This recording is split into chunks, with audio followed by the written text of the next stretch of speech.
Léa est une grande et jolie brune de 24 ans. Elle est encore étudiante et quand elle n'est pas dans un amphithéâtre, elle aime regarder les étoiles. Elle aime aussi les escarpins à semelles rouges et les joggings bien larges. Vous l'avez compris, Léa est toutes les femmes à la fois. Voici son amie Nora qui aujourd'hui, elle, se balade en Vélib. Nora a 23 ans, elle est étudiante elle aussi. Elle aime laisser les portes ouvertes mais elle déteste la ratatouille. Ça arrive. Alors Nora, quand elle se met du blush, ça donne un effet poupée russe. Alors on espère que Marionneau puisse lui donner de bons conseils afin qu'elle se l'applique beaucoup mieux et que ça fasse un effet beaucoup plus naturel. On l'espère aussi, mais on est assez confiante car dans ce Marionneau qui regorge de produits de crème et d'astuces, il y a aussi Olinda. Bonjour madame, enchantée Olinda, je m'occupe de vous aujourd'hui. Allez-y, je vous en prie, je vous laisse vous allonger par ici. Le blush est la tout bonne mine de l'hiver. C'est un basique de la trousse beauté. Sur des peaux claires ou légèrement mates, on va pouvoir utiliser différentes teintes, comme des rosés, comme ceci.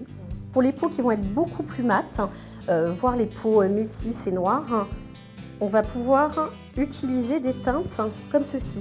Vous voyez, beaucoup plus foncées. Au niveau de votre teinte de peau, je vais partir vraiment sur ce rosé. Ça va faire ressortir les yeux et avec votre teinte de cheveux, c'est vraiment complètement ce qu'il faut.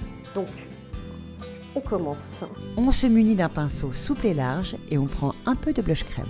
Et on applique. Il faut appliquer le blush au niveau vraiment, vous voyez, de la pommette. On le sent au niveau de l'os, là, à ce niveau-là.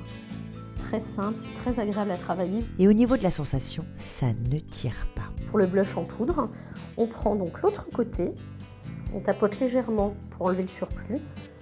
Et là, on va vraiment l'accentuer. Le blush poudre permet d'accentuer la couleur et de mieux fixer le blush. Il faut appliquer le blush en tapotant et non en l'étirant.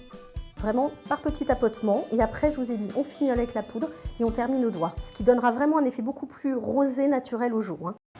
Voici l'ordonnance beauté de Nora. Geste 1, choisir la teinte en fonction de sa carnation. Duo fard à joues crème et poudre CK1 Color.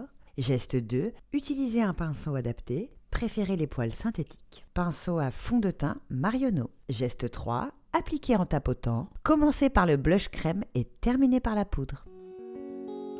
Je viens de voir Nora et son blush est très bien appliqué et j'ai même envie de venir chez Marionneau pour pouvoir avoir plein de conseils pour me maquiller. Quelle copieuse cette Léa, mais on la comprend. En attendant d'avoir son rendez-vous elle, Léa va jeter un œil sur le sac de Nora et pourquoi pas lui emprunter son blush. Merci les filles, à la semaine prochaine. Marionneau, à chaque jour sa beauté.